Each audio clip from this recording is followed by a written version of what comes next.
Cleanse the chamber!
went to school in Utah, but I don't live there anymore.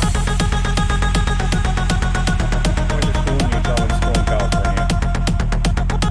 Yeah, for me, that's just one of those jobs that's one of those things on a long list of identifiers. That's fine.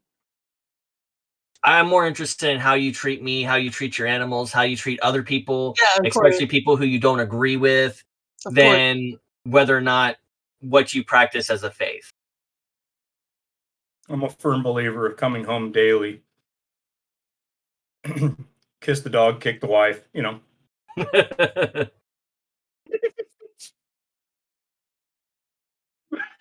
Yeah. Disclaimer. Satire. Humor. And he's got the sign behind his head.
We're all brothers and sisters.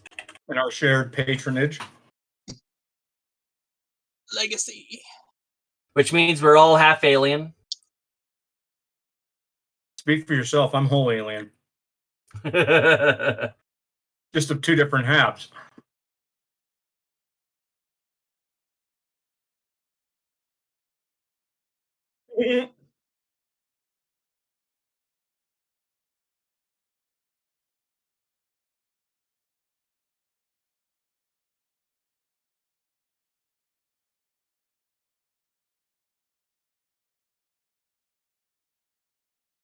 They were going to be living in the HQ.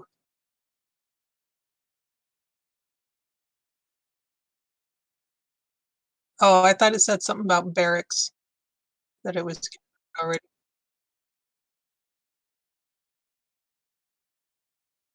Oh. I mean, that's fine. I have a home here. It's a crappy home, but it's still home.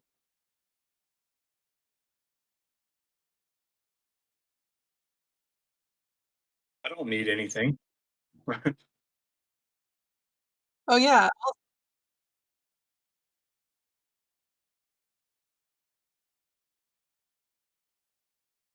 I was going to say, also, I have a job.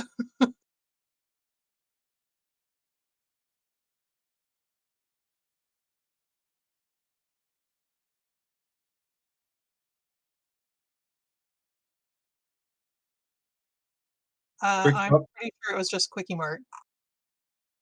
Let me check. Is there a long blonde-haired guy in a yellow jacket and a dark-haired guy with a backwards hat standing out front? With a no.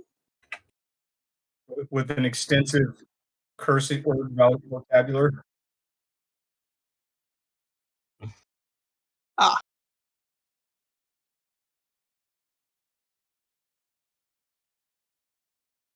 Millions.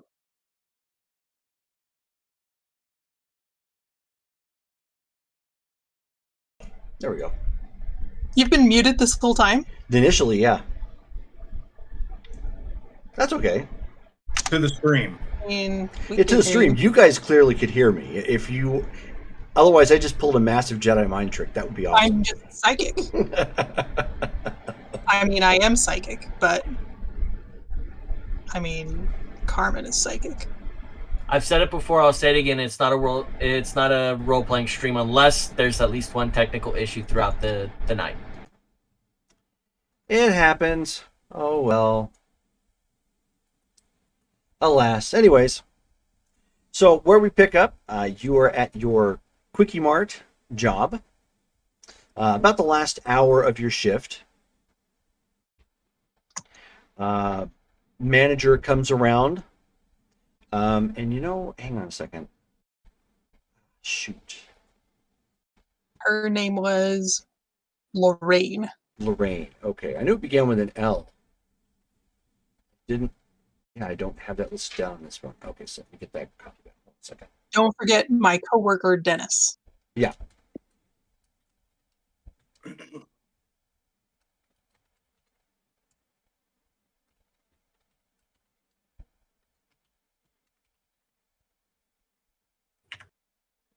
I thought I had that on this particular notepad. I guess I did not.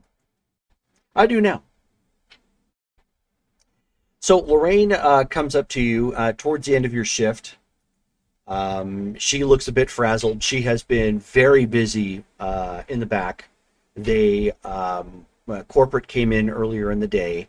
They were going through like all the numbers, making sure that everything was there. Since you've been working here for the past week at this point, it's only been held up twice. Thankfully, neither time you were there. So you were lucky. Like the first time it was held up, you were just about to come in for your shift. So like you just missed it. And the second time was like right after your shift. But she comes up and she said, and she's like, okay, I know this is absolutely last minute, but I had somebody cancel on me. Do you think I could get you to cover a shift tomorrow? Even if it's just half a shift? Which shift? It would be morning. I know that kind of puts you in a turnaround situation, but I wouldn't ask if I didn't need it. Yeah, of course, I'll make it work. She says, you are a saint. Thank you very much. I'll try to make it up to you somehow, some way.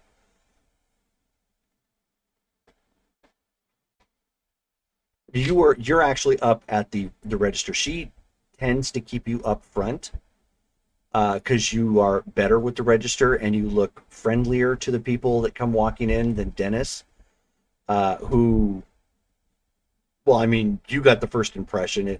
This is just a thing with him. So, you like in high school or something? Barely out of high school. That would probably, yeah. Some question marks and around that time frame is probably applicable. Maybe he could have been, and he was held back a grade, and then now isn't, and who knows. But that time frame isn't bad. Third grade was the best 3 years of my life.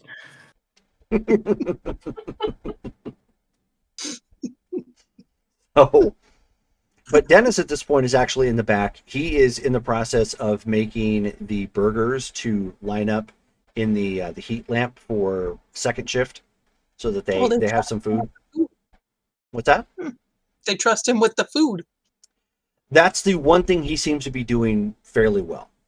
He's not super fast at it, but that's the one thing he seems to do. He seems to do fairly well. He's not terribly good about restocking. He doesn't look very enthused when he's at the front register. But that's kind of his thing. And since you've been here a week, that's the one area most people can't really see you.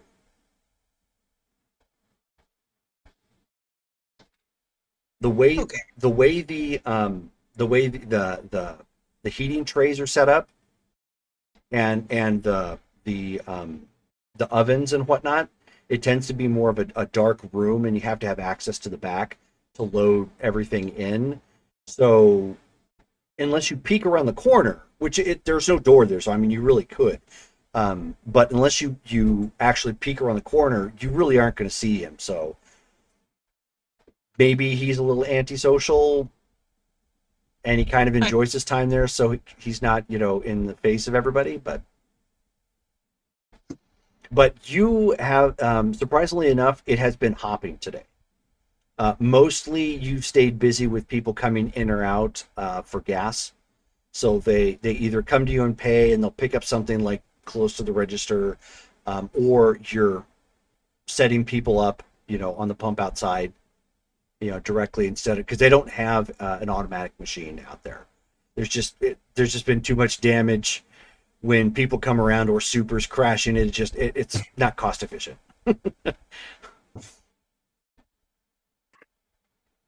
But I live in the rough part of town. What's that? I live in the rough part of town. Yes, you do. Yeah. In case they didn't catch on.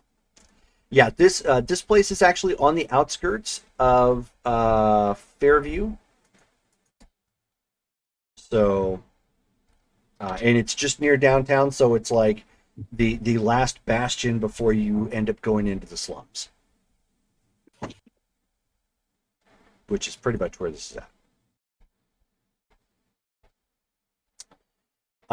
But you're in the process of wrapping up your shift, and Dennis is getting the food set up, and he is kind of just like wandering the store at this point. And you've gotten used to this. This is him trying to pass some time before the end of shift. So he's trying to make it look like he's busy.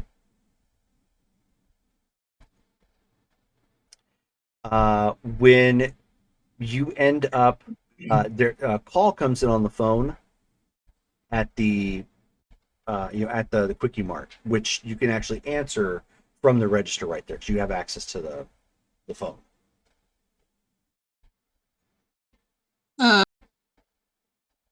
I'm gonna give it a couple of rings just to see if anyone in the back answers it first. Sure. No, it keeps ringing. All right, I'll pick it up, try and multitask. Okay. While I'm checking out people. So you pick it up, and it's a familiar voice. Hello. Carmen? Yes? So when does your shift end? When does my shift end? An hour. Oh, that's right. I've got about an hour. She says, good, then I will see you soon.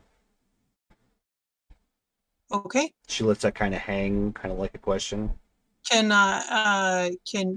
you send a ride? Are you sure you want a ride sent there, or would you prefer it brought by your place? I mean, I'm just saying, it's gonna take me a bit if I have to walk. Where would you like to be picked up?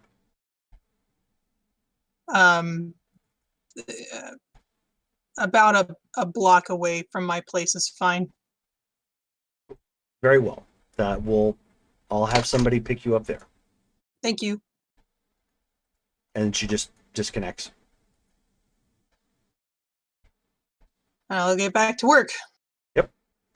So Dennis is futzing around and taking a few moments to straighten up the candy aisle, sort of. There's not much that really needs to be straightened up, but that's what he seems to be doing, sort of. When you end up seeing Sledge come walking into the front door. I'll just give him a casual wave and stick to the job. Yep. So he's like, oh, hey, new girl.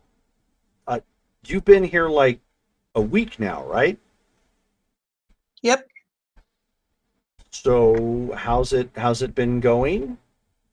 Dennis does like one of these numbers from on the other side of the aisle, and he's like, "Oh, hey, Dennis." It's just work. You haven't been held up or anything? Oh, I mean, I haven't. I don't know how frequently that happened before, but I guess it's been kind of a slow week. That's always good. So he makes his way back towards the fountain drinks. At this point, Lorraine's like, "Oh, your money's no good here," and they do that routine of where he insists he's going to pay, and she's like, no, no, no, sort of thing.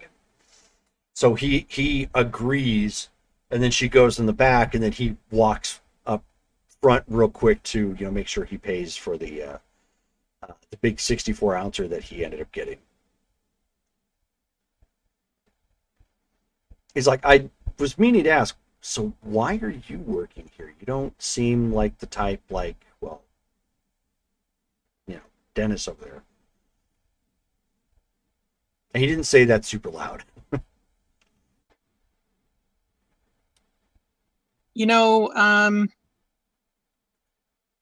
I was kind of in a bind. Lorraine needed help. I figured it's better than nothing.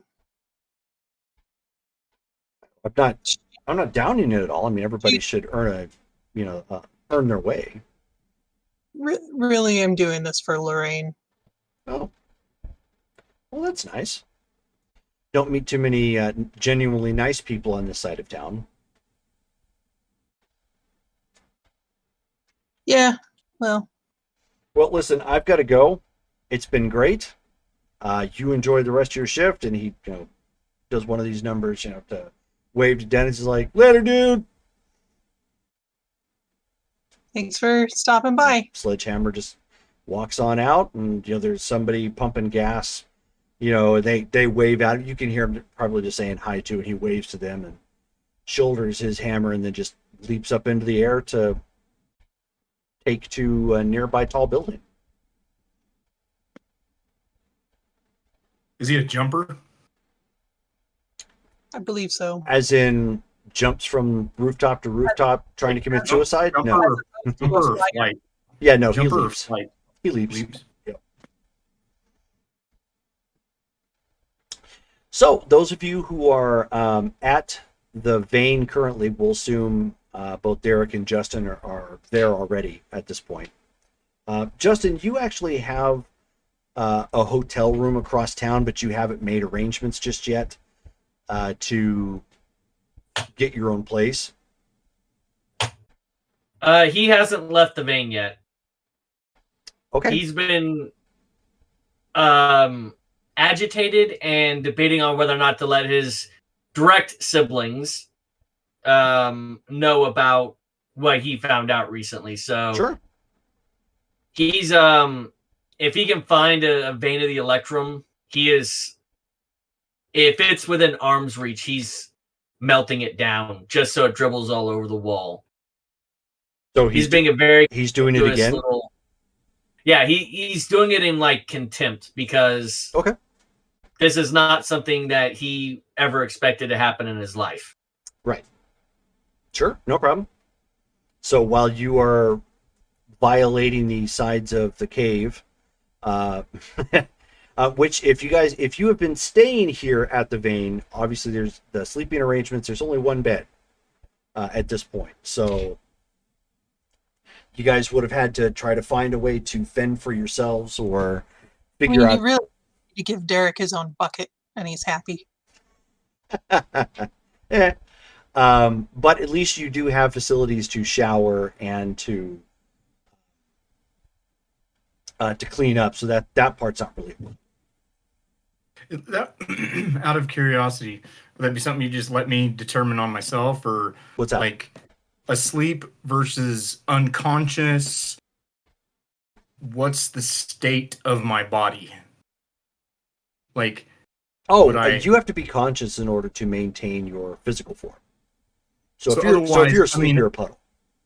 I'm a puddle, but maybe not necessarily as viscous as like liquid or as water. But I mean, I could stay in like semi-blob. Yeah, but sure. Mm-hmm. I mean, as long as I wasn't like on an extreme slope, then I wouldn't just. But if I was even on a slight slope, I could stay stable as long as I wasn't the bucket. So long as there's no, so long as the surface is not slanted greatly or bifurcated or filled with any sort of holes for ventilation, you should be fine. Yeah, I can't sleep on a vent because I'd be like, or anything with a seam because you could potentially go through that. Okay. But those of you who are here end up hearing the heels of a familiar woman walking back through the halls as she is coming through the side door. She actually has a box in her arms. Is it still morning or is it afternoon at this point? At this point, it is late afternoon. Although it's hard to tell because there's no windows that shine out to the front. What time was it when we had our enlightenment? Yesterday. Yesterday. So we kind of had a little bit of time to process, slept, got back up. I think it was there a pretty lab here when we got home because it was dark, wasn't it? Mm-hmm. Wasn't it dark while we were doing the fight? It wasn't dark, no, but it was like dusk. It was late afternoon. Oh, that's right. Okay. I want to start looking at our genetics.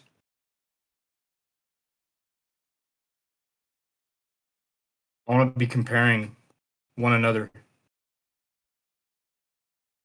So going into a lab, that's going to be interesting to try and delineate that. But that may be a possibility. So why don't you start? Like what kind of? You can start with yourself. Yeah. And use the lab equipment there to isolate your genome. So why don't you go ahead and give me a roll for your reason? And I think you have biology, don't you? Biology, genetics. Yes. So you're going to bump your reason by 1 column shift. So what's your reason right now? RM26. Okay, so that's a remarkable. So it's going to be an incredible for the purpose of this roll. Go ahead and roll. Ooh, 56. Decent. Okay, good enough. So you're able to isolate your particular genome. Unfortunately, for you, the only drawback is you don't have another member of your own race to, pose that against. A purebred. Yeah. But you're able to look at yours, and you're breaking it down. The computers at this point are in the process of giving you a visual of what that genetic genome will actually look like, from a I don't want to say a spectrograph, but a visual, so you have what it looks like. And I would assume, because my biology genetics is the study of genetics, I have studied others of my home race. Yeah. But I just don't have that information here. So some of the stuff I'm like, hey, I know that's Salanth. Right. Yeah, some of that you're going to go off. You have to go off of memory. Some of it I'm like, I can't remember that one. Was that the 15th chromosome? Yeah. So some of it will be a challenge because you're going based off of memory. You don't have like a working file for it. Right. And I don't have my ship that has probably data on it. Right. Stupid Area 51.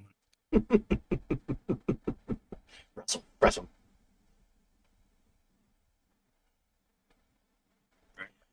So as you were in the process, talk to Marvin the Martian, and we're going to go get our ships back.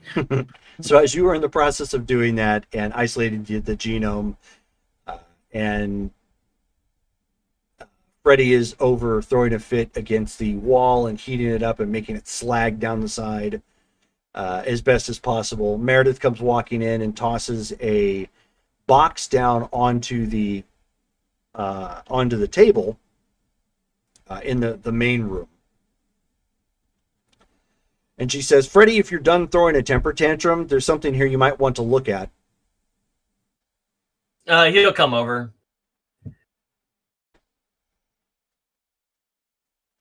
Can you hear me? Yeah, I can hear you. Okay.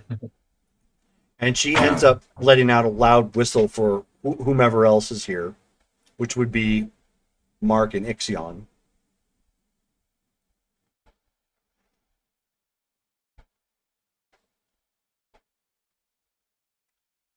She says, Lightbringer, I can't remember. Did you guys share your secret identities with one another?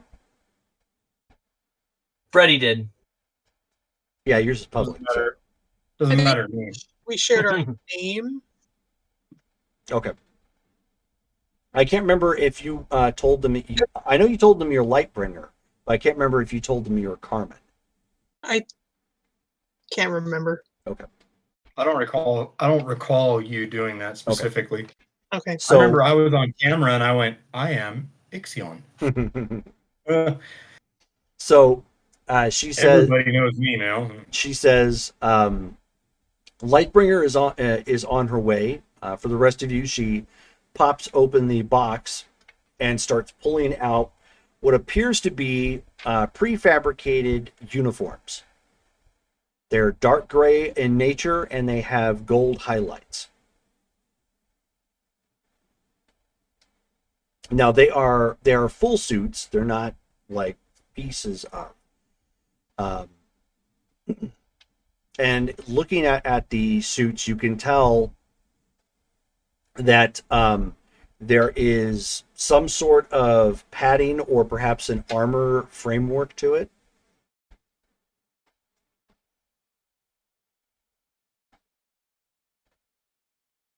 Do I have breathing holes cut into mine? All of them here look the same, except for one that is slightly slimmer for a female's build, and another one that has a looks to be a backpack with some sort of tubing that comes up to the forearms.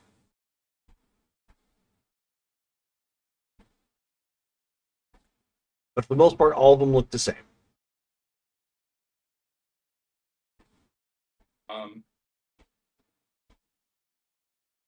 I don't wear clothes.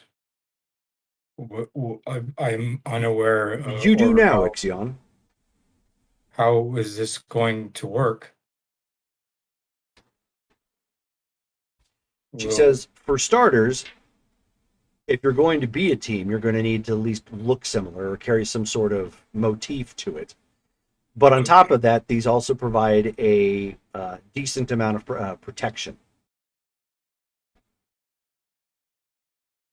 Something that all of you are going to need.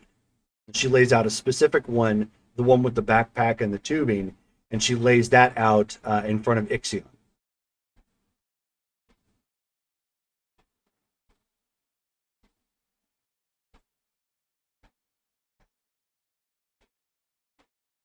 Like, examine it, like what?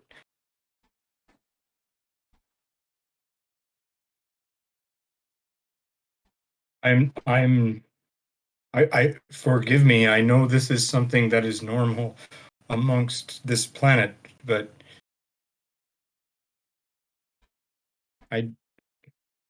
would I just flow into it? You would probably put it on like a normal human.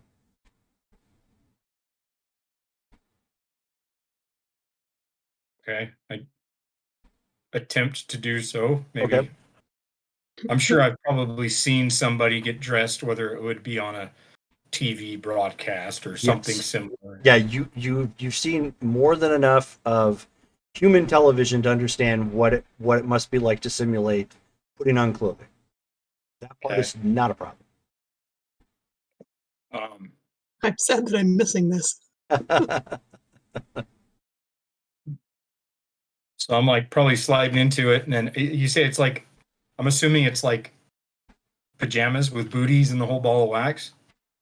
No, it has kind of, but the boots themselves Boots and gloves are separate, but they actually seal and attach. Okay. So I put it on. Okay. So you slide everything on. As you connect it, you can actually hear like a vacuum suction as it seals to when it makes it the sealants around the forearms and around the legs, sealing essentially for the gloves and boots. Right. And then she walks around and attaches the backpack on yours to the back and attaches the hose fixtures, which actually has connections on your particular gloves. And what are these? She says that in particular is an experimental cryo pack. It should allow you to amplify your freezing capabilities.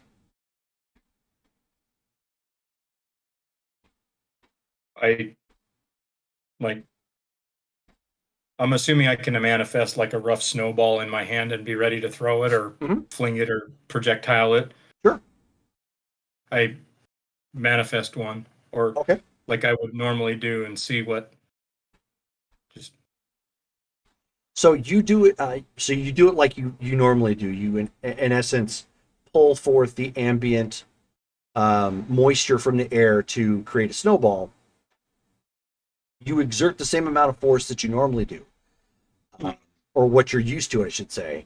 And the snowball is roughly twice the size of what you usually do. So where it was fist size, now it's more like basketball size. Whoa.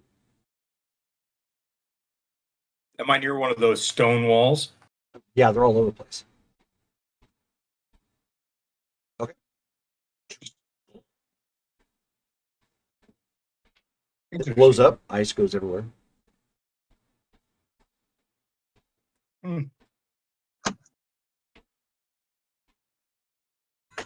Does it magnify my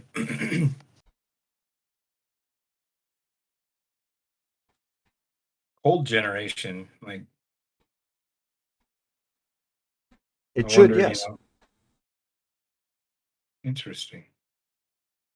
I wonder, does this, because I'm assuming this is like a suit, and then I've just got my head above, outside of the. Yours is actually specifically completely encased. So you have a full mask and everything. What does the mask look like? Just you're actually very much like old school Snake Eyes. Oh, okay. So like a full mask kind of visor looking thing.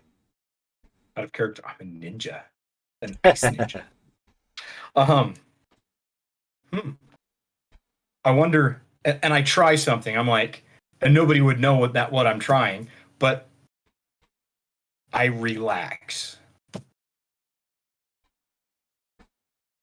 So you like I give my body away that if I was outside, I would go. Bloop. Okay. So Justin, you end up seeing this uniform become just a puddle of uniform.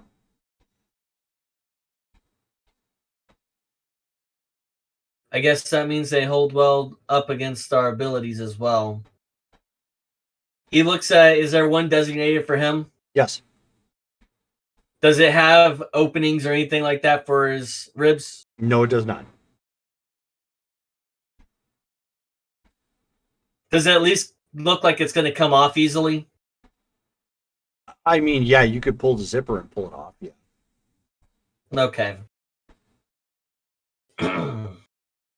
She says, obviously, there will need to be some modifications to some of these for specific environmental tasks that might be at hand. I just normally like my ribs to be exposed. We could look into that. That comes with the territory of what I do on a day-to-day basis. Well, call it professional basis more than anything else. Understood. And at that point, Lightbringer comes walking in with like a bit of a hustle to her pace from the side entrance. Does put on the uniform. You like just got here. She's got the hustle. I got the flow. So I walk in and I look at the puddle. Uniform. Yeah, basically a uniform has just puddled around a pair of boots. Is it like the fabric has collapsed, but the fabric's still intact? Yeah. Am I contained within the fabric? Yes. Oh, okay. Are you soaking the fabric? I'm assuming it's similar to like what would be like a wetsuit, that I'm not going to freely flow through it. Correct. But I can escape it easily enough if I want. I imagine it is not an Afghan. Like an old school 80s Afghan going on the back of the couch, by the way. Right. Okay, well, I'll come back up. Yeah.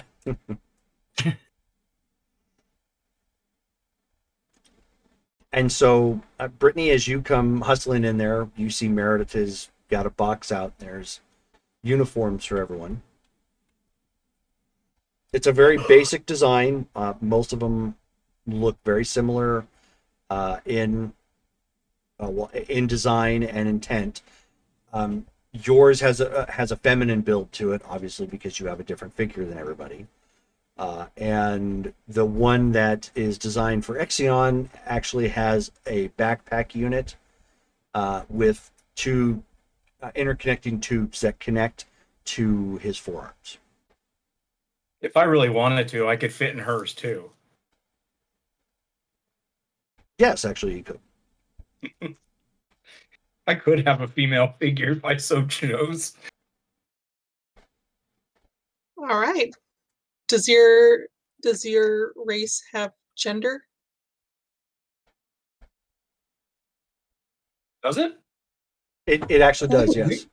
We do, although it's meaningless in the purpose of humans. Fluid? Yeah, it's meaningless because we don't necessarily utilize the innie and outie method. So our bodies would technically just and then wait, 1, 2, 3. You know? Fascinating. Well, the closest thing that I could explain it would be something along the lines of an amoeba. Or a slime. Yes. Somewhat of a combination between the two, so, for your understanding. So it looks like Christmas down here. This is in a manner of speaking. This is very generous. And she also sets down a I don't want to say a sketchbook, but it looks kind of like that, where she's been jotting down some ideas, some names, and like and this is where the costume designs have initially come from as well, as you can tell. And she says, I've been currently working on some alternative identities as well, as that is going to be necessary for you to continue to do what it is that you do. I'm not going to enforce any of this on you. It's all your entire option. However, I will let you know to keep in mind that there are secret identities here that are on the table that should probably be maintained to some degree, or would like to be maintained. And she looks at Freddie specifically. And she says, since yours is public, we're going to have to give you a completely new name altogether. And he just gives a thumbs up. He's not focused right now. Sure. She says the name that I came up for you specifically was the Mariner. All right. He's looking and he's like touching the fabric. He is intentionally distracting himself at the moment. Yeah, that's fine.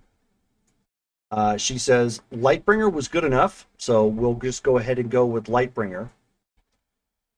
She says, Mark, the name, and this is, of course, we can go over this when Dale is with us in character. She says, I potentially came up with Mecha or Hyperion for a name to tap into what it is that you do. She says, Ixion, you two will also need some sort of identity outside of the name that you have chosen, or I should say your actual name. I came up initially with Xenofreeze, but again, it's entirely up to you. That would be manifested with this uniform. Correct.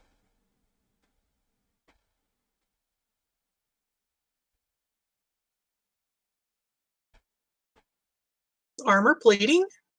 There is some armor plating, yes. It will protect against most small arms fire, as well as most standard applications of energy, heat, and cold.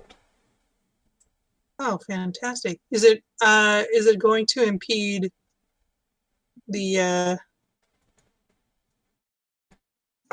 the UV? No, it will not. Excellent. The idea here is that if you're going to continue doing it, what it is that you're doing, you're going to need some measure of protection to do so. That was made abundantly clear last night.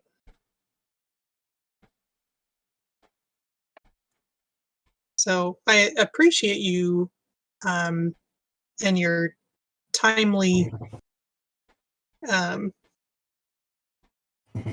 gift. Well, you're welcome. I will leave the rest of you up to deal with this as you will. And she just turns and exits. Can someone press the button for me so I can try this out? You okay? Seem a little down. I don't like the implications of either my mother cheating or someone seducing her through other means. That, and he puts seducing in big old air quotes. Well, I mean, I obviously I had nothing to do with it, but I'm sorry. That can't have been a pleasant revelation for your past. And then there's still the debate of telling my direct siblings whether or not my brother and sister deserve to know the truth, or if it's better to keep them in the dark and with the assumption that they don't know any better. No one said you have to tell them right now. I mean, we all have a lot of questions. I think it would be prudent to hold on to that information until we know more, and then make a more educated decision. Yeah, it's easier for me to get my frustrations out physically. Sure. Suit up, everyone. It is understandable. My race, though not monogamous, we procreate on a different level, different mannerisms as humanoids would. But there is something disconcerting that even though we are not monogamous, we understand our lineage. And me, I was an outcast of my whole society because of our father.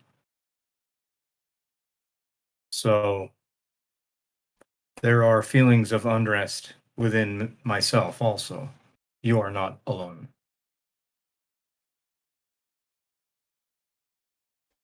In a way, Thank you. I feel like I personally have more answers than I did before. I have met the man several times, but we were not close, and mostly grew up without a father, without his presence. But at least that was no surprise to me.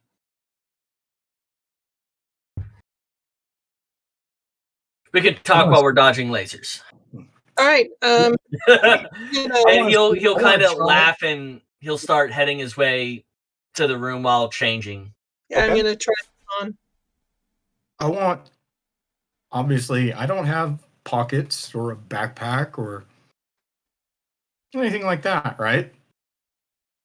Where am I going to store this? So I am going to try to carry it within myself. The suit? Yes. Okay. Where I look like my normal self, Mhm. my liquid mercury form. And then when I so choose, I can manipulate myself into the suit to where it is now an exoskeleton rather than what would be a loose endoskeleton. Okay. So that would be a power stunt. Okay. In order to start your very first power stunt, you have to spend 100 karma, and then you have to get a red result on your first roll. Okay.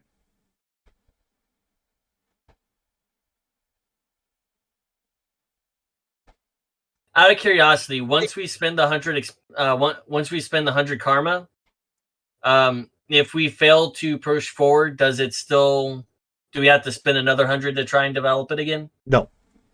Okay. No, 100 karma is basically the buy-in to, in essence, start that secondary power. Cool. So once it's spent, it's spent. Well, we got the 100 from last gaming session, so it's gone now. Except was it 100 Ooh. each or 100 total? We got 100 individually, Yes. from my understanding, and then we had And then you had a 25 bunch from, that was a group. Yeah, then you have, in essence, got 25 divvied out to everybody. Which I have my original 39 plus 100, and we never divided up the community pool yet. Yeah, nobody has enacted the karma pool as of yet. But that 25, which is ours, has not been. It's still floating in limbo right now. Wait, so we have individual karma and we have collective karma? Mm-hmm. Not right now. Nope. You guys have not started the karma pool. So right now, everybody was given 100 karma for the last game, and then everybody got 25 from the last event. Each? Yes. Oh, so we each got 125. Yeah. Well, I split it up like that because the 100 was for the month. Right. Okay. I just didn't write down the 25 because I didn't know exactly how that was working out. Yeah. Yeah, I wasn't sure how that was. Okay. I thought that was cold. That's because that's because that led into the conversation about the karma pool, and you guys had not quite decided on it. So at this point, we are not doing the pool.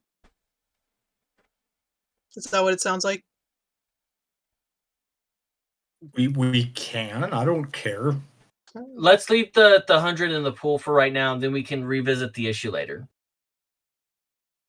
Leave the 100. What you You mean? you don't have 100 in the pool right now. Nobody has a pool. You have your own individual card. Oh, So- okay. So Let me we, add- have 125. All right, that's my And misunderstanding. there is no pool. If we Correct. decide collectively to make a pool, we can donate. Well, we can worry about it later. Yeah, but This is game time. We can talk logistics later. right. But right now, I only have the additional 25 because I just spent 100. Yes. Okay. So you And I spent try to 100, do that. and then go ahead and roll. You need a red result. Come on, 90. 85. Okay, not good enough. So you focus. You start to fold yourself in on yourself, and you get Probably looks weird. confused and mixed up trying to find a way to compact the tubing and the backpack as well as the costume. And basically what you end up doing is kind of folding yourself inside out and then just dropping into a puddle on top of the now emptied costume. Going to have to practice that.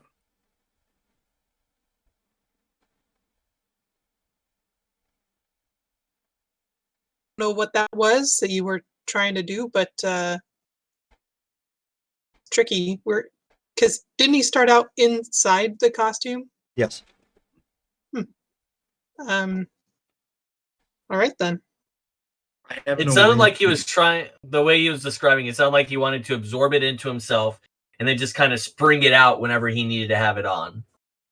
Oh, that's clever. That's the way it sounded to me, or maybe I misunderstood what you were wanting. No, I mean, some of that discussion was out of character, some was in character, so that's all. None of it was in character for you guys. I mean, just now that was me. Right. No, I mean, like all of a sudden you guys see me like kind of like start coming out of my uniform to try to engulf it, but then it kind of goes. Damn it. I mean, if you can, I mean, I'm not sure what you were trying to do, but you know what? Let's just go practice. All right, back to the. I can't easily flow back into it if it's like sitting there. So yeah. So on to the threat room, the training room. Yay. So who is up in the control console? Probably Mark. We will say Mark went up there since Mark is not currently here. His player's up here, so he volunteers and goes up to the control room. Okay. When he gets to the danger room, he actually leaves his normal clothes folded and stacked outside. Neat little pile. That way it's like orderly. Okay. So for the feeling of this, since you've actually done this before, this for you does feel very much like a wetsuit, with that added kind of armor touch to it. So more like a shark suit, but much more room to flow, and nowhere near as heavy. But yeah, I get it. He kind of just wants to take a pair of scissors and just cut and be done with it. It'll void the warranty. Yeah, I'm not the one who even paid for the warranty, so whatever. Yeah. So he'll get ready. So are all of you going in, or is it just one at a time?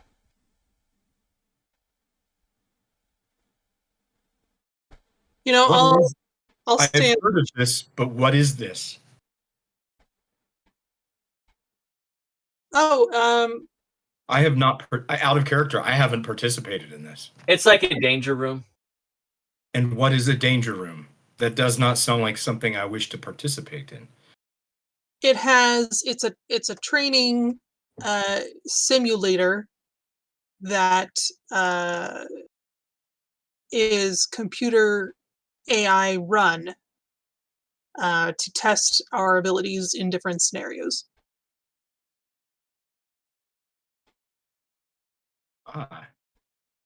Would you like to try or would you like to watch? Yes. Why don't you watch it first? Yes. That's the order in which I would like to do. I would assume, considering it is a computer generated, that it can manifest trials based on our abilities. Last time what it did is it shot lasers at stunning lasers at you. We haven't really tested it very thoroughly.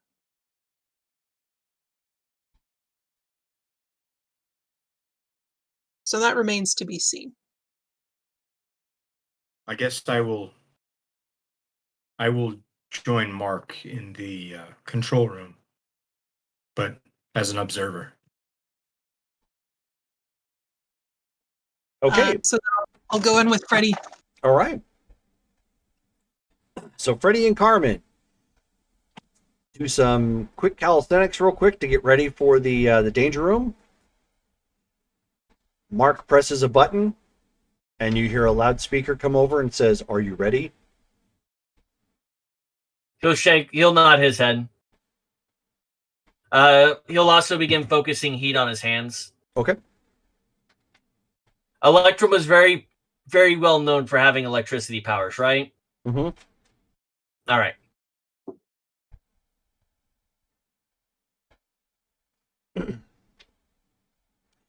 Which, oddly enough, I was going through some. This is an out of character side note. I was recently going through a bunch of paperwork from a box that I had, or I should say not a box, but several old folders, and I came across his old character sheet. Is it under? Did you have him originally under Heroes and Heroines? No, Marvel Superheroes. Oh, Marvel. Mm-hmm. That and he's so old. It was we didn't have a ready flow of character sheets at that point, so he was actually done on graph paper, and that character is, I want to say,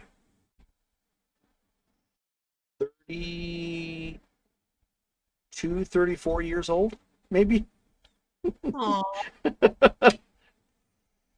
I mean, my first D&D character was on graph paper too, as I recall. It's always been loose leaf for me until I got a printer. So, he's going to focus the heat in his hands. Okay. You end up hearing the buzzer sound, letting you know that the room has been engaged. Panels slide off the top, and you see those two turrets come down and start firing. I want to begin by preparing to dodge first. Come on, agility, work for me. I'm gonna try and aim blast at one of the turrets. Okay. 19 on a remarkable 26. All right.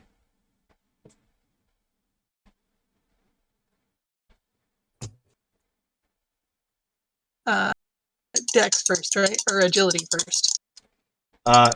You aren't attempting to dodge. You are firing, correct? I'm firing. Okay.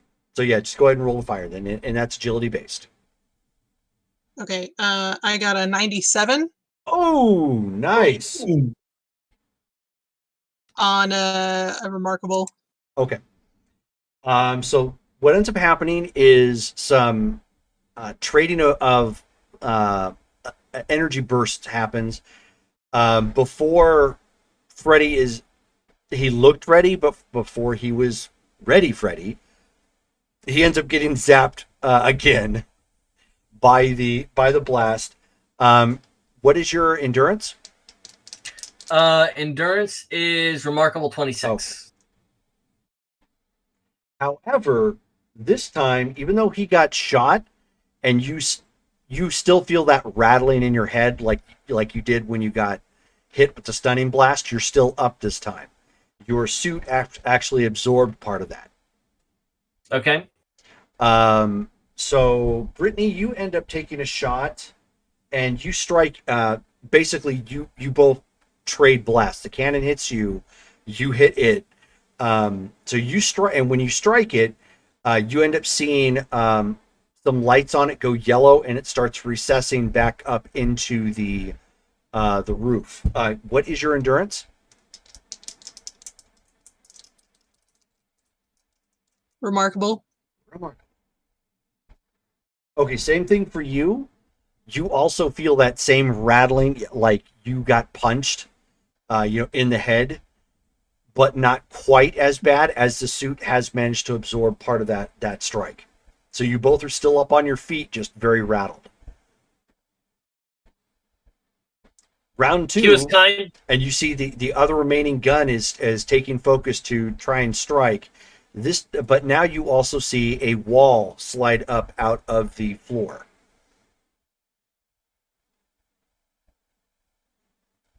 And this is where I want to try a power stunt.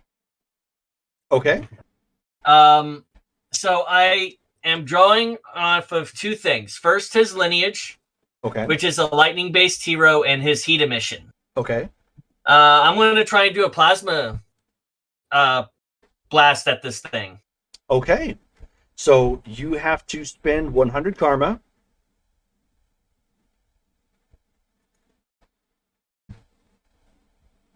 Notating now. Okay. So, and basically, in order to fully get how the power stunts work, in order to get it without having to make a roll for activation, you basically have to make it successfully 10 times. And as you successfully make it each time, it becomes easier and easier. So basically, the first couple start off at red results, then it goes yellow results, then it goes green results, and then you don't have to roll. Yeah. So, still going to try and throw it at it. Yes, so this is going to be based off of your heat emission. And what is the, I'm looking at this roughly. I mean, we have to be in the red. So, obviously. Column, would you be? Which column are we looking at? Or what do we base it off of? Is it depending on what our. Depends on the power. Like the strength of my power. So, in my case, just for instance, because I was trying to utilize my phasing ability, my limited phasing ability to do it, I'd be basing it on an RM26. Actually, for you, it was based off of your endurance. Which is an MN63. Yes. Okay, so Justin, go ahead and roll. Yours is based off of your heat emissions. All right. Actually, it was really close, too. Oh, dice, I hate you. 23 on an amazing 46. Okay. So no dice on the plasma, so you focus, but you still launch off your heat. So go ahead and roll for an agility.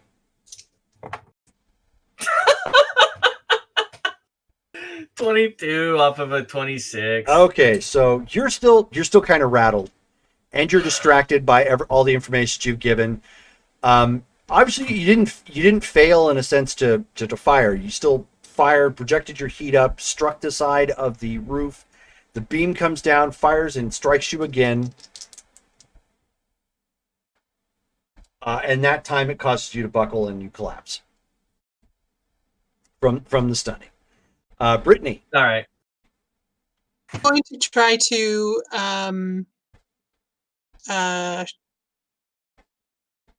what is the word? Basically go invisible. Okay.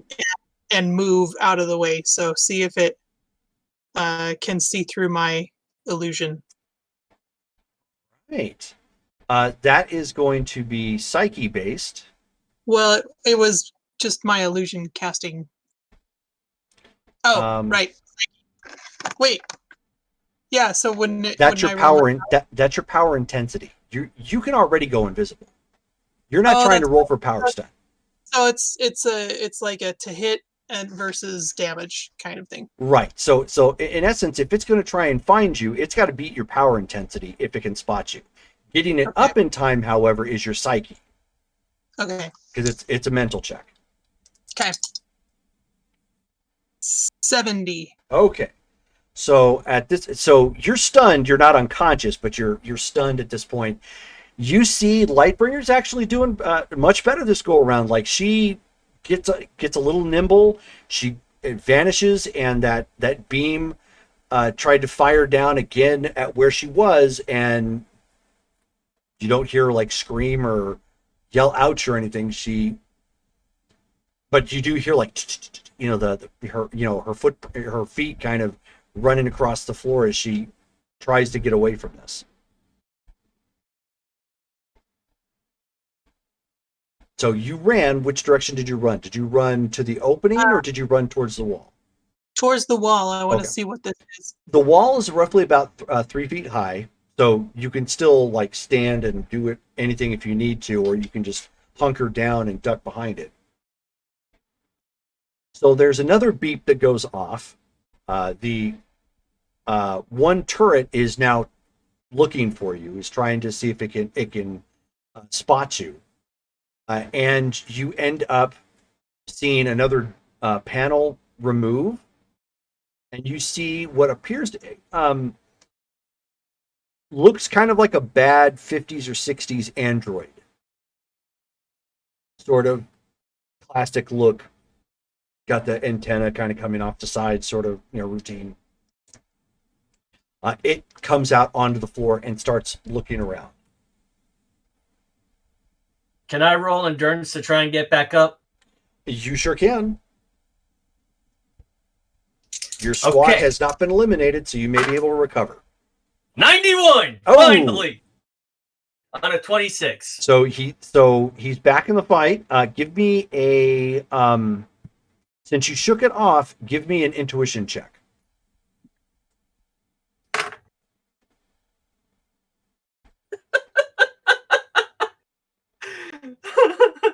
Eight. Okay. So he's like, look, walls. At this, no, it's not that. It's that you just got a little too exuberant with the fact that you shook it off, and you're like, I'm back in action. You get up and you see that drone, and it spots you, and it's now engaging. All right. So so at the top of the round at this point, Brittany, you were behind the wall, and the drone and the turret are getting ready to engage Freddy. I'm gonna aim at the drone. Another UV blast. Okay. Ooh. You just don't need a white result. Any result strikes, it doesn't see you. I got 28. Oh, on your agility? So that's a white result. Oh, okay. What's a white result? It's just a fail. A miss. Oh, okay. So the white, the green, the yellow, or the red. Okay, so the one benefit that you had there, Freddy, is that you see that UV energy crackle past the drone that came out, and so its attention is off. Yep, that was on my side. The attention is off of you from the drone, and it's going over towards the wall. What are you doing, because you still have the cannon to deal with? I'm gonna try and blast the cannon again. Okay. Power stunting or just heat emission? The same power stunt. Okay, go ahead and roll again.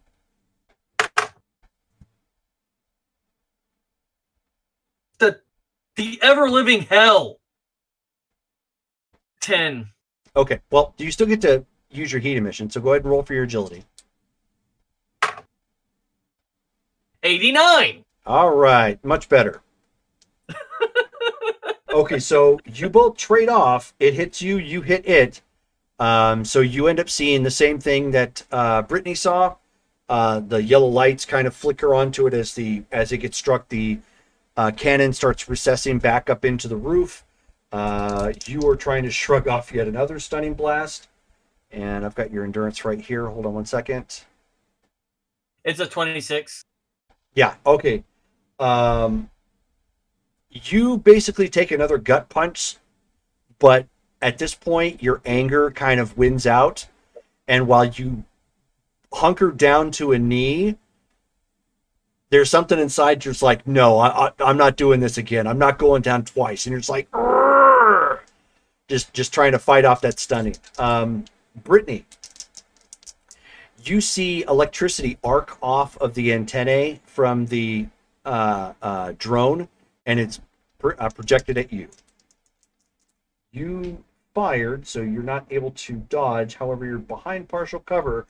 So you luck out, and the electricity arcs and slaps right into the wall that you're right behind, enough that your hair frizzes a little bit. So, oh yeah, is this covering? Does the uniform cover my head at all? Yes. But not my hair. We can get into stylizing later. I'm just curious. But it does provide head protection. Okay. Ideally, what the uniforms are there for is to protect your identity, as well as provide the cover for your hair, or head, I should say. However you want to stylize that, that's up to you. Okay. Captain Marvel, just have a mohawk. I mean, no one would recognize me. True. So next round, the wall drops. And at this point, you end up seeing two blades fly across the room. We're talking like the saw blades going. Okay, I'm gonna try and I don't know, roll out of the way. Okay, so you're just gonna dodge, which is fine. Yeah, but I'm gonna. It's remarkable, but I'm gonna use my acrobatics for a plus column shift. You automatically get your acrobatics for that. Okay, so that would what's after remarkable? Incredible. So are you gonna dodge 36. Too? No. He is angry right now, and he's trying to focus that anger into something that is physically manifested. You got a 2. Come on. 2 zeros, that's good. No. Only if the other one was a 0 also. Thank goodness.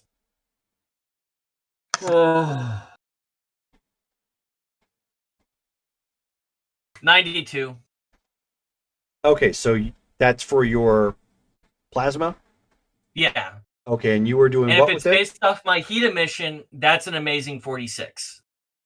Yeah, so you're projecting it at what? The saw blades. Okay, so you can target one of them. Yeah. Go ahead and roll your agility. Because one's coming at him, right? Yes. Or they... Okay. 59 on a 26. That is a hit. So at this point, you finally get it. A burst of plasmatic energy fires from your hands at this point, as your rage at the information that you found out and getting punked twice by these damn cannons. You fire off, and it strikes the blade, and the blade ends up when you strike the blade, it ends up falling to pieces, much like being digitized in Tron does. And then he's going to kind of fall to his knees, breathing heavily, because I'm pretty sure that took a lot more out of him than what was expected. So, Brittany, you end up trying, or I should say, Lightbringer, with the wall falling down, caught you by surprise. So you instinctively try to jump as the drone at this point fires on you. Thankfully missed. but you end up getting clipped by the blade. And when you get hit by the blade, same thing. It hits you, shatters into a bunch of like digitized. So it's not like real metal. But you end up taking a stunning shock again. Your endurance is what? Remarkable. A lot of remarkables here. Good job. I'm just a remarkable person. I would agree with that. All right. So same thing. You feel that power and electricity sapping you and giving you even more of a headache, but you're not quite down with it. Clearly, the outfits that you have is absorbing enough that it's really making the difference this go around. This is going much better than the last time.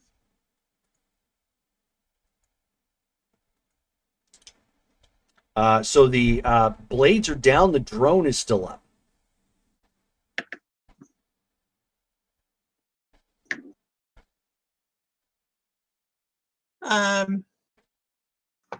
Let's see. What else do I want to try? So it's the top of the round.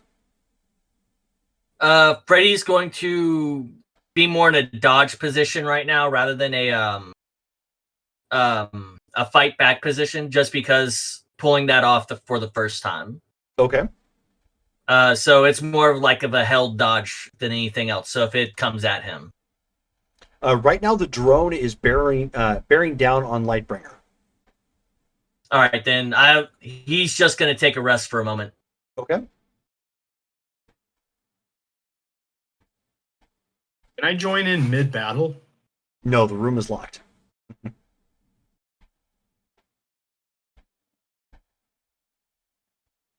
Is there a time? Oh, Is there a countdown? For rounds, yes.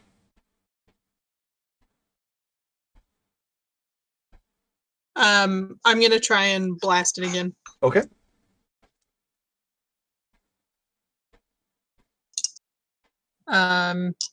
Okay. 22. All right. So you're still new to all this. You are a little too antsy, and you kind of fling out your hand at this point, and project the energy, and it whizzes over its shoulder away. You see Freddy is kneeling down, probably recovering or something, taking deep breaths. The drone fires on you again with that arcing electricity and strikes. Your endurance is remarkable still. And that puts you down. All right. So as she collapses down, like face down onto the ground, the drone now turns to face down Freddy.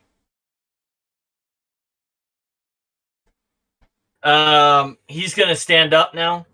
Okay. And he's going to try it one more time. He's going to try to blast this thing. Okay.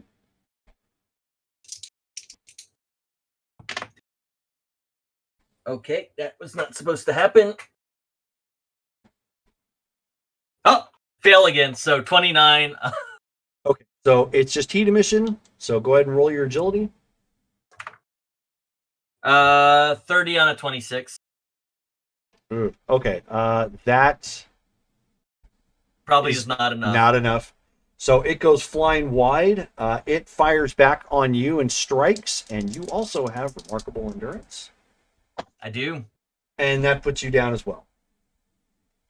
And so when that happens, and when they both end up collapsing, Derek, from your vantage point, you see the simulation automatically stop, and the drone turns and starts walking back to its place in the room, and everything starts to reset.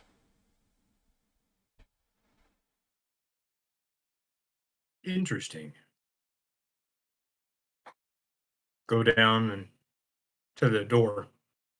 Okay. I mean, by this time they're picking themselves up, off the floor. So that's something I can do now. Yeah, is that new? That's new. That was impressive. How you that was not flame. I guess since the old man had lightning abilities and I can project heat pretty damn well. Enough heat with enough electricity that can produce plasma. Or at least that's what I think it looked like. It didn't feel like water or just boiling metal or anything like that. Was it in fact plasma? Out of character? Huh? Out of character, was it in fact plasma? Yeah. It was. Okay. I Then wonder what pretty the sure I would. mechanics might be for me to do something of that like, but I wonder what would happen with the electricity with cold.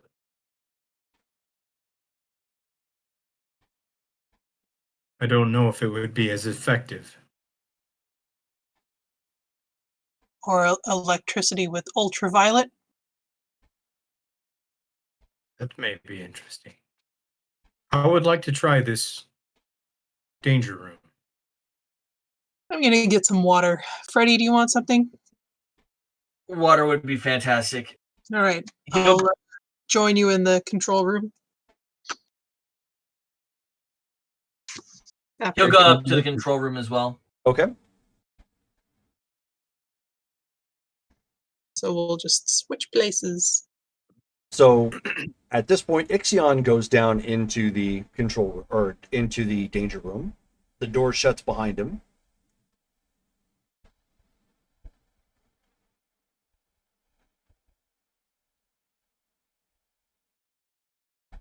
There we go, much better. Yeah. Well, it's like catching it from the window outside because the sun was kind of glares in right here, so it was in that transition. It's kind of bad. Yeah, no worries. But if you keep moving the screen, I have to keep adjusting you on the live stream. So I have to adjust you again. Oh, sorry. It's okay. I try to keep myself in the same vantage point, but yeah. No, I know, but I have to actually physically adjust the screen again. So it's okay. 1 second. Oops. Oops, that's not what I wanted to do.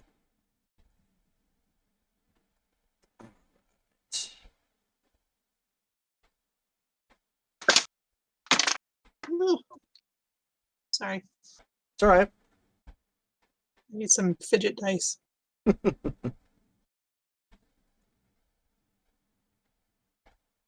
I was sitting there playing with my dice one time. We were playing D&D. I rolled, I think it was on one of Justin's games or Dave's games, like one of the random ones that I was playing. And like everybody saw me roll 3 20s back to back, just 20, 20, 20. And then we got into a fight and I rolled 3 1s back to back. Like, You spent all the good karma. mhm. All right. All right. So Mark ends up hitting the go button. You end up hearing the siren, the mrrr, letting you know that it's being activated. Ready. And you see the turret drop down from the top. Okay. Projectile. Are you gonna? Okay, so just gonna start out projecting on it. So go ahead and fire. You are using your cold emission, I take it. Yes, 90. Okay, that is definitely a hit. That is also definitely a hit. So they trade blasts.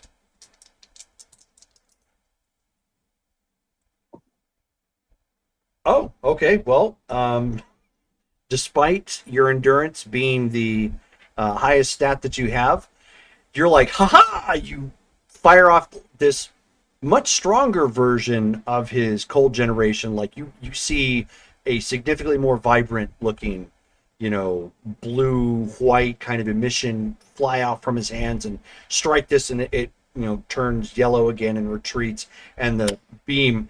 You guys are already familiar with this. Beam strikes him, and you see him go, and he's, and you see, and his body just goes, turns to mush.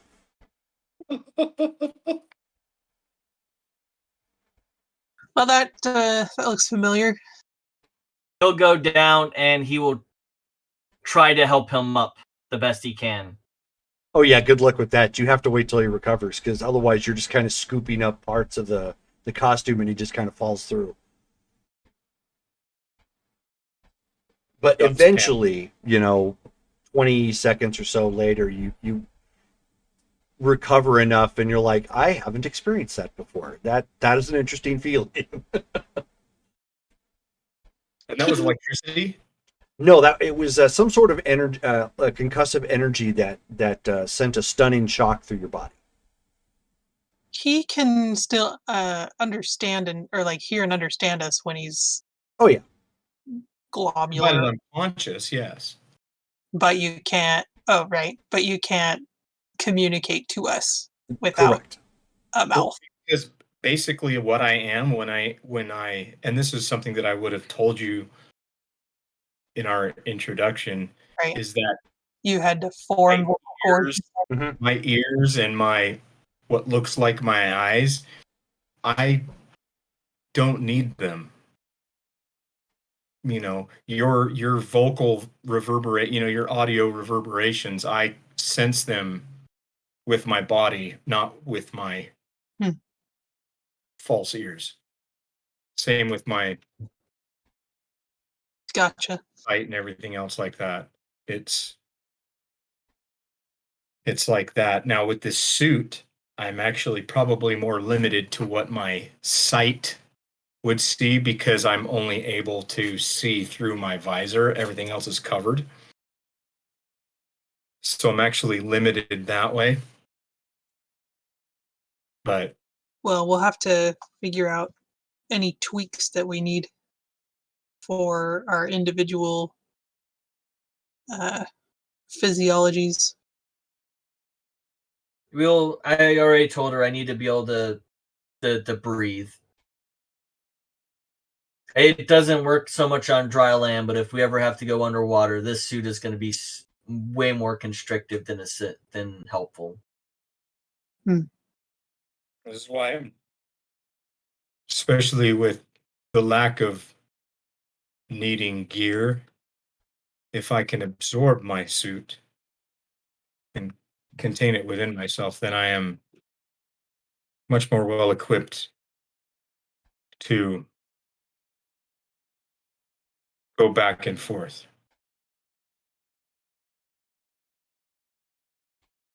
But well, what did you think? It was an interesting experience.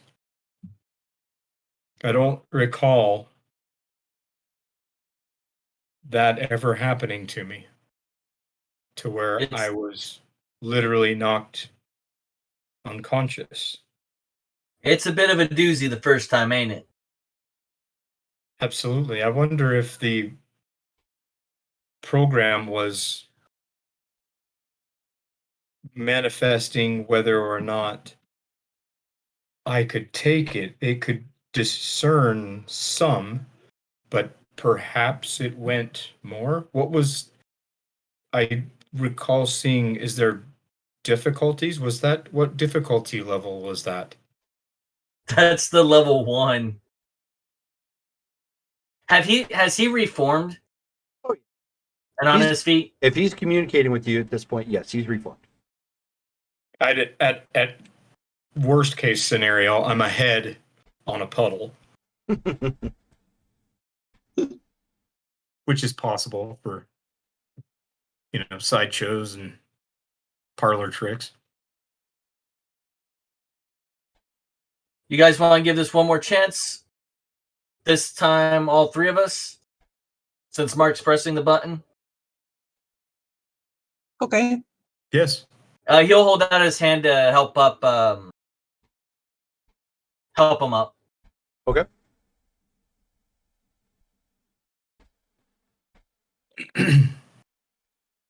So the door shuts again,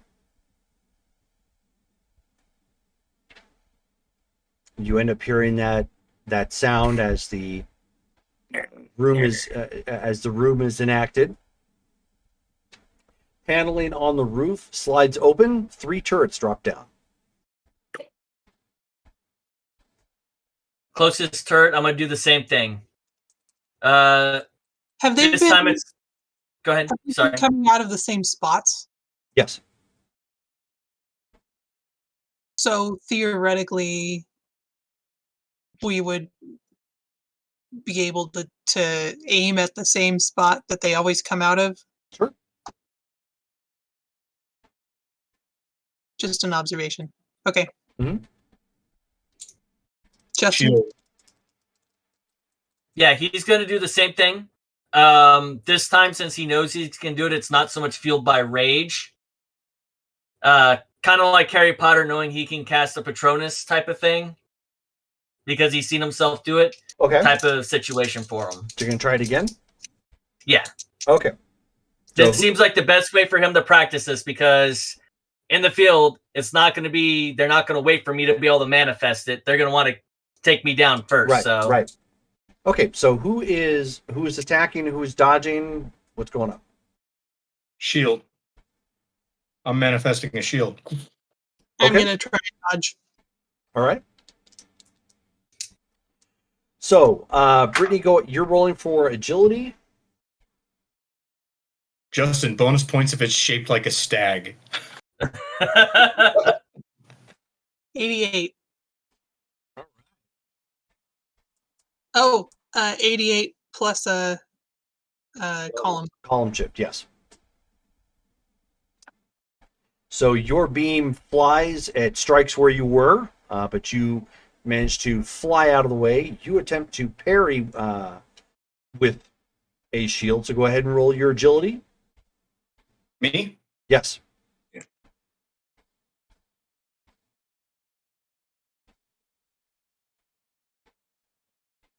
I too rolled a 00.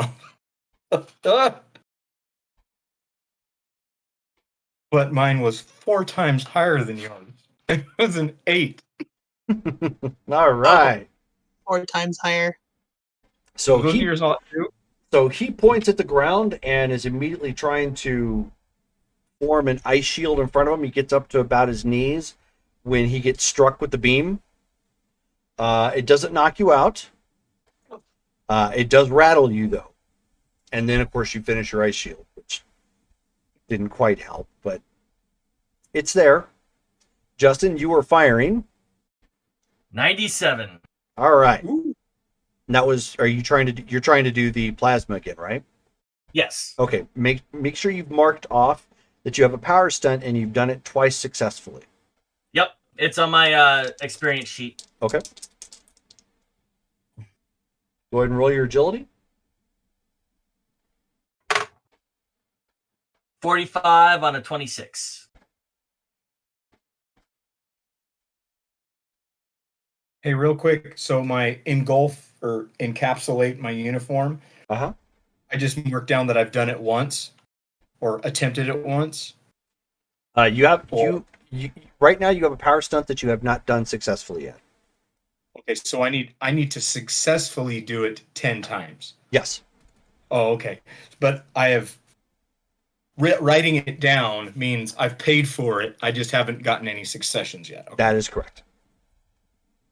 Okay, so Justin, you fire your plasma back up there. It tags the cannon. Yellow lights come on. It recesses back up. The beam falls, strikes right down at your feet, coming perilously close, but this time it does not catch you. You still have 2 turrets that are active. With Brittany having dodged out of the way, there is an ice shield in front of Ixion. But he did get tagged on the second go-around. The wall at the other end of the room is now popping up.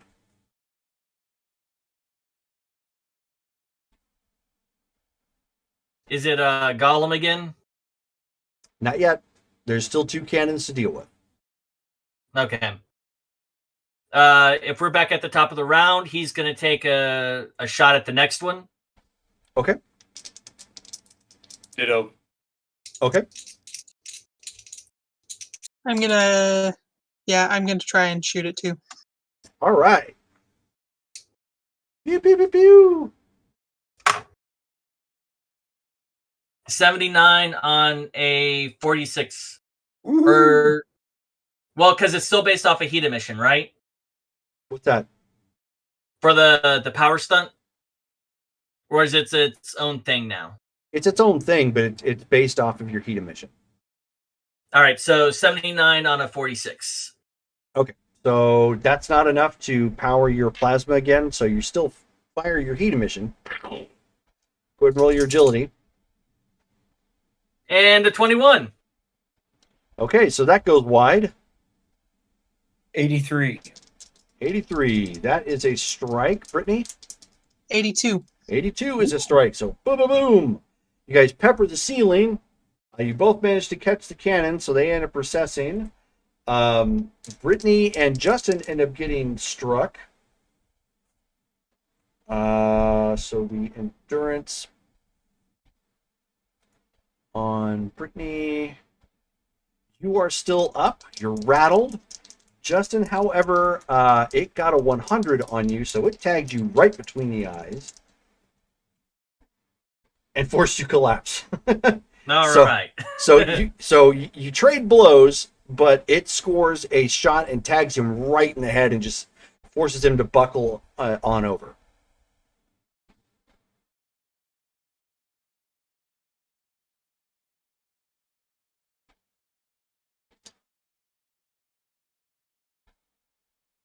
Wait, okay, so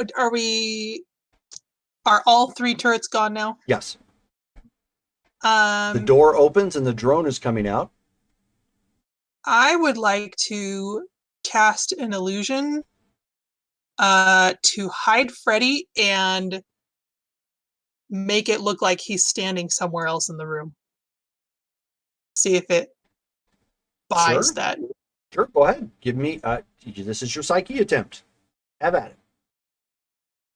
34. 34. That is probably not good enough. No.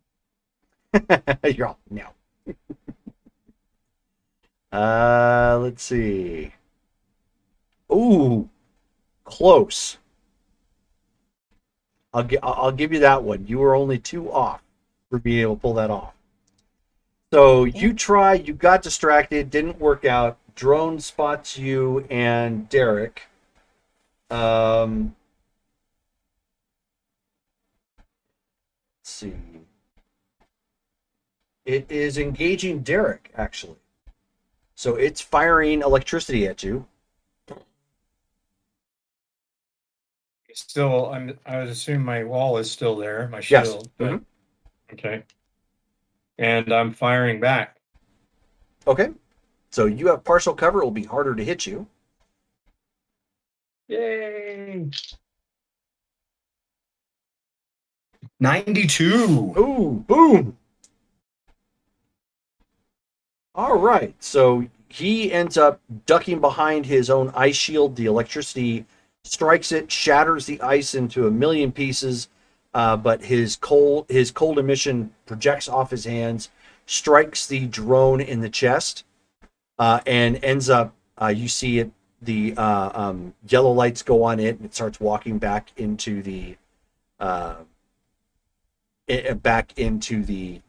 closet, for lack of a better word. And now the blades. Yeah. Since we're back at the top of the round, can I roll endurance? You sure can. Ha ha ha! 97. All right. So he I'm- recovers. I'm gonna acrobat out of the way again. Okay. Total.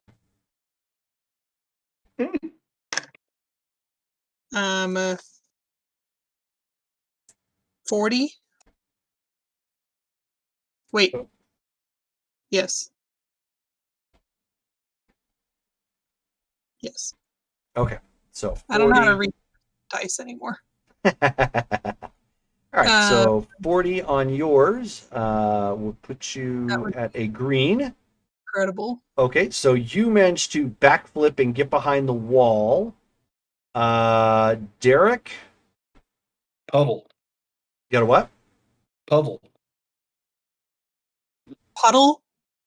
Oh, okay, you're attempting. So you're attempting to dodge. Okay. But you're puddling. All right. Heard Puddle. I did too, yeah. Like, what? Okay. Go ahead and roll your agility.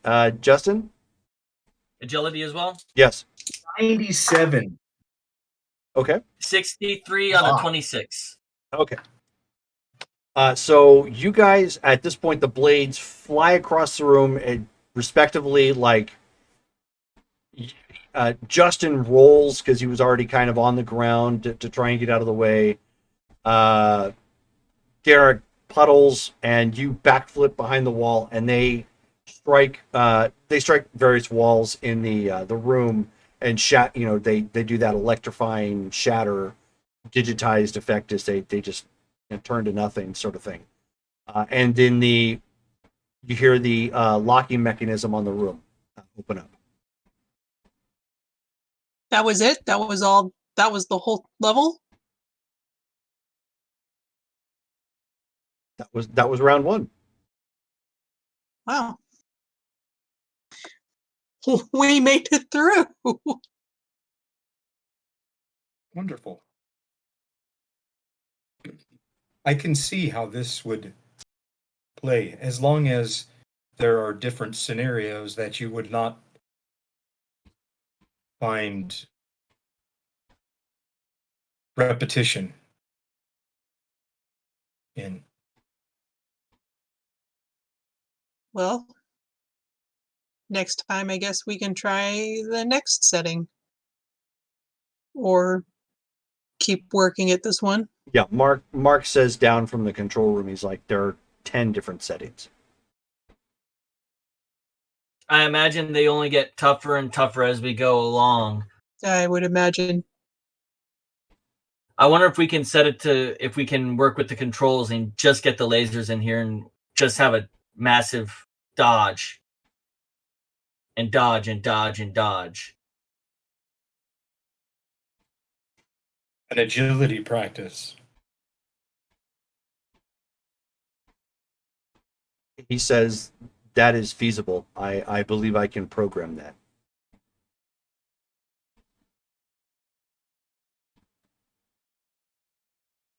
Would it be possible also to do things that would allow me to increase my resilience to them? I think that's one of the reasons he had this room here, is that way he could just stand here and get shot until he finally collapsed. Whatever is controlling it seems to have a good understanding of biology.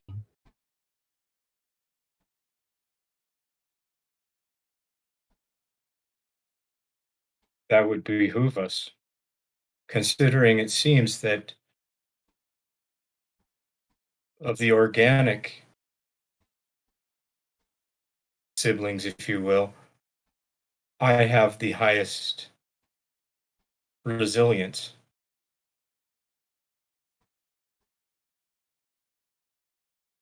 Which may be advantageous in an overpowering situation, that if I can take more, then I can draw someone's fire if necessary.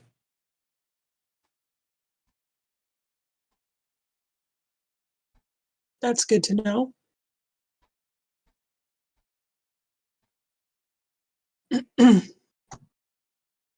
He's looking down at his hands idly. And he's just creating basic heat and letting it dissipate. And he's repeating that over and over again. Like he's focusing the heat for a moment, then letting it flitter away, creating the heat, let it flitter away, just idly while they're talking. Okay. But like nothing like spectacular, just like turning on a lighter and turning it back and letting it go over and over again. I'm trying to take off my suit. Okay. 81. Let us see. Not good enough. So same thing. You kind of do one of those like breakdancer moves where they are popping a lock, where they try to do the whole make it look like they're taking their hands and putting their head through or whatnot, and same thing. It's like you end up collapsing and turning the costume inside out by mistake. And then saying, then pick it up.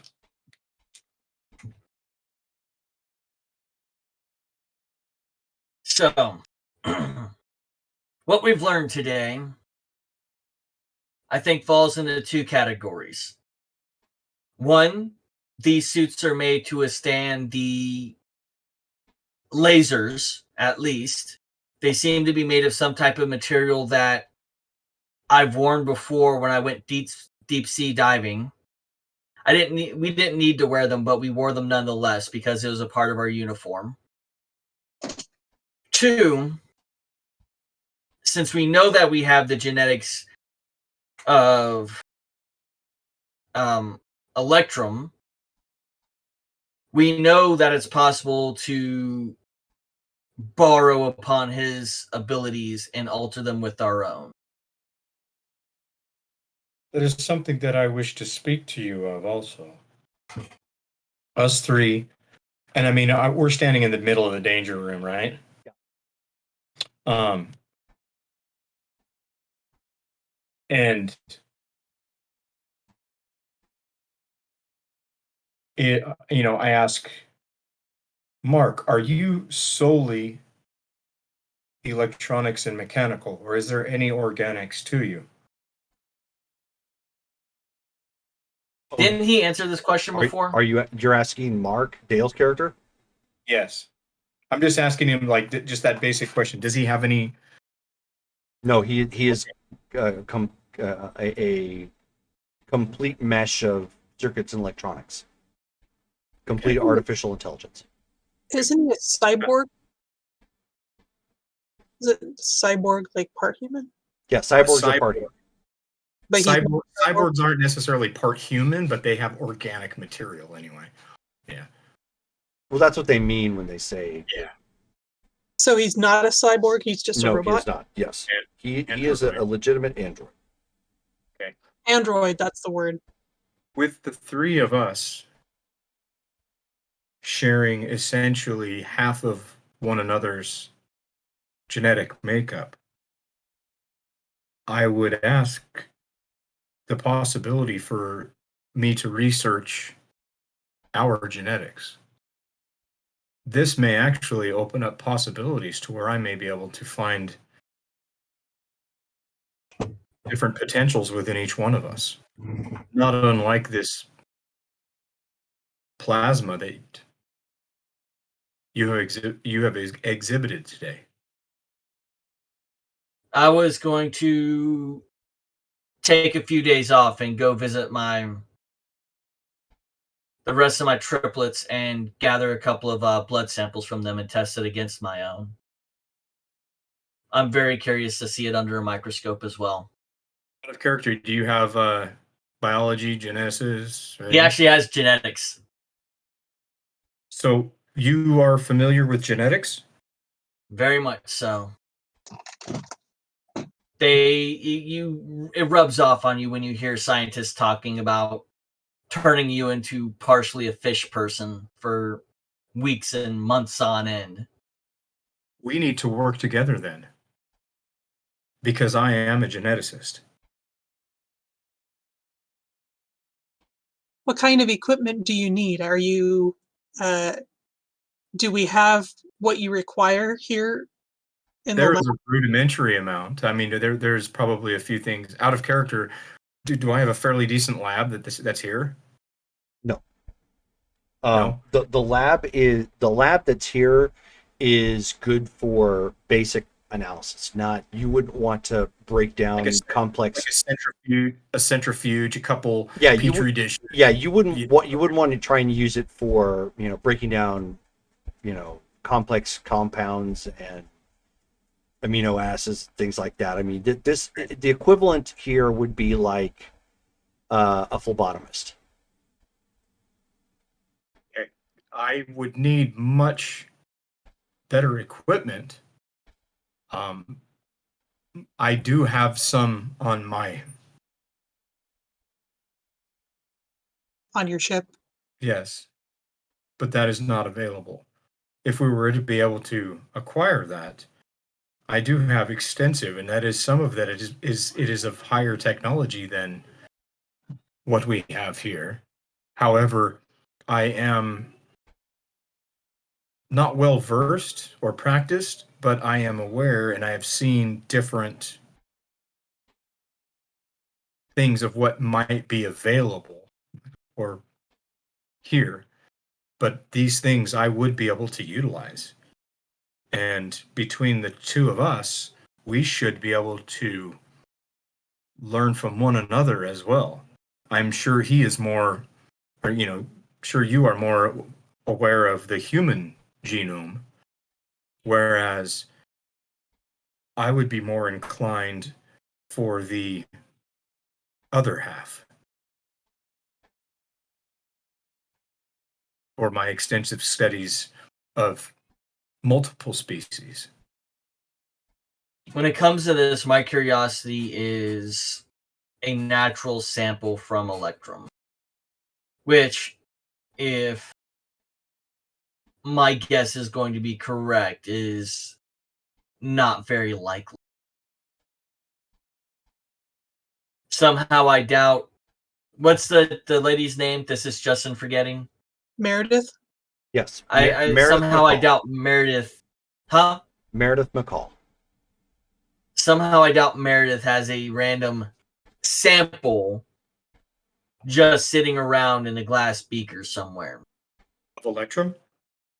Of Electrum directly, yes. Well, maybe we could find his DNA somewhere around here. He only got a black light?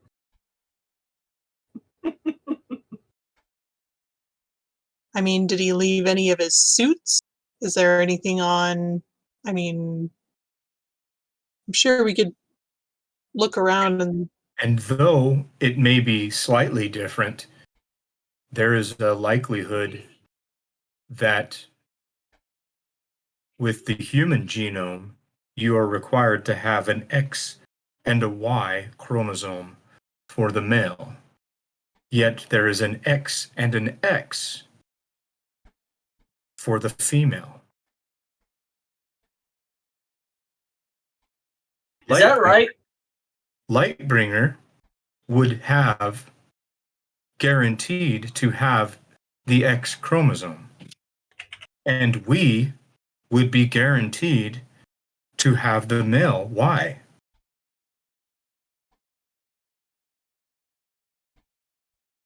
Where it would not be a pure example of his genome, but the culmination of the two.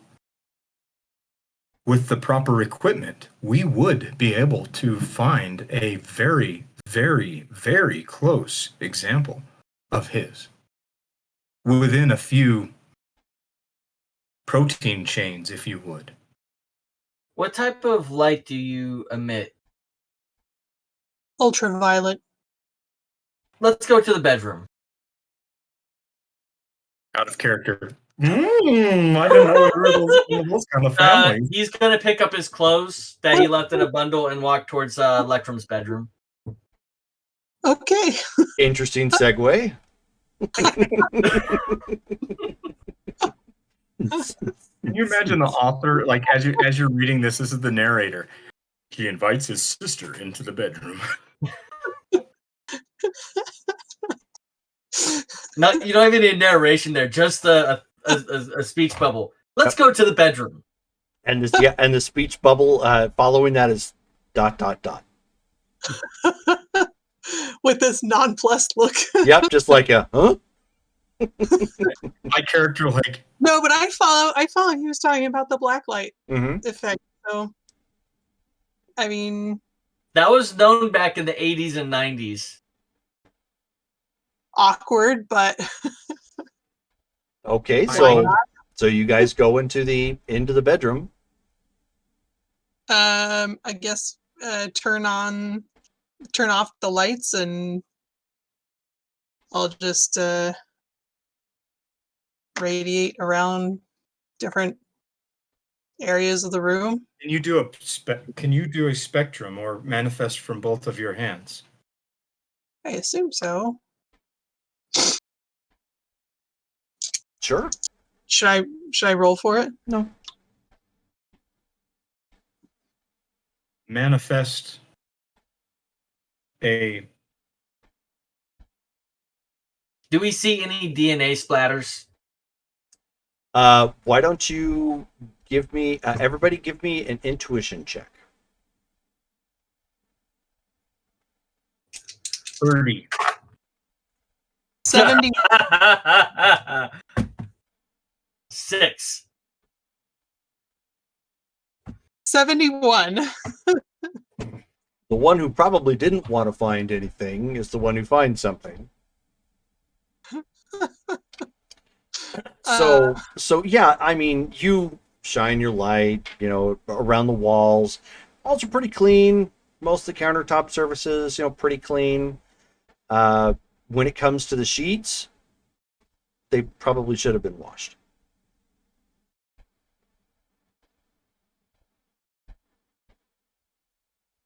Is this what you were looking for? Justin does not know how to do this, but the character would. There is a way to extract DNA from sheets. Sure. Or at least to my knowledge, there is. If there isn't, then I'm an idiot. I assume the police would know how to do that. Or some kind of CSI team. Since we found one form of his potential DNA, he's going to actually check the closet and look for stray hairs. Okay. And other types of fingernail clippings.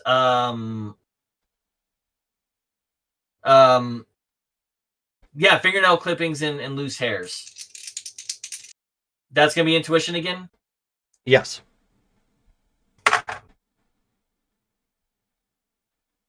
Well, fuck you too, dice.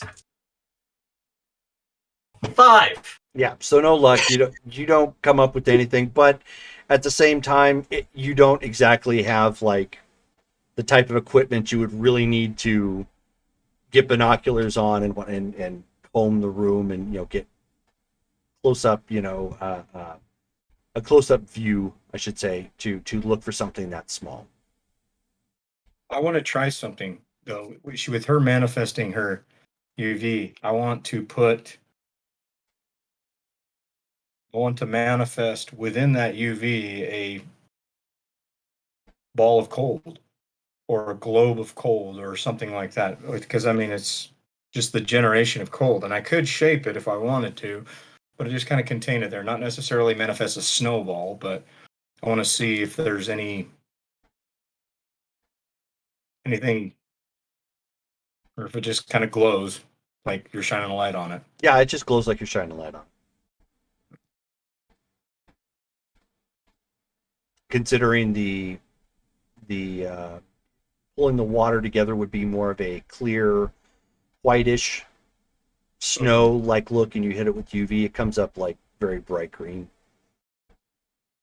Like if you hit white with any amount of black light, it shows up really bright and glowing. Same kind of effect. Brittany did not make the connection that black light is UV, and now I feel like I need to have like raves and stuff. I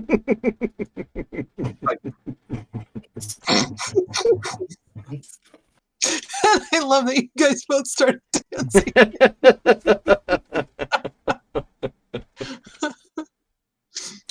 That could be a way for Lightbringer to make some extra money. get halfway decent at, stacking together a playlist and get yourself some speakers and throw some light switch raves, and just call yourself the cheat. Yeah. So we will go ahead and stop there for the night.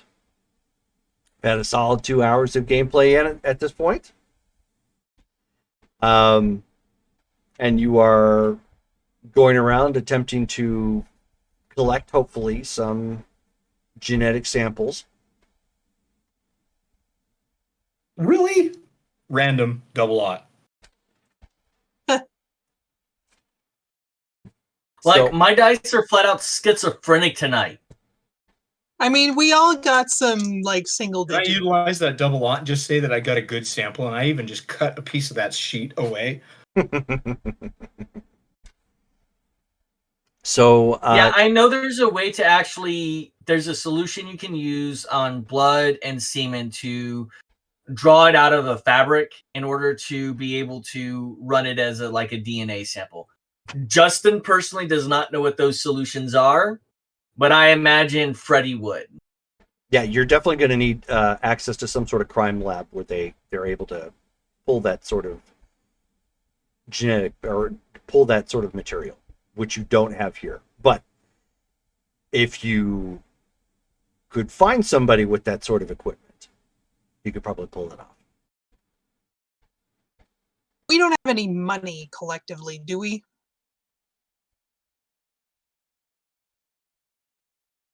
He only has, I think, good for money.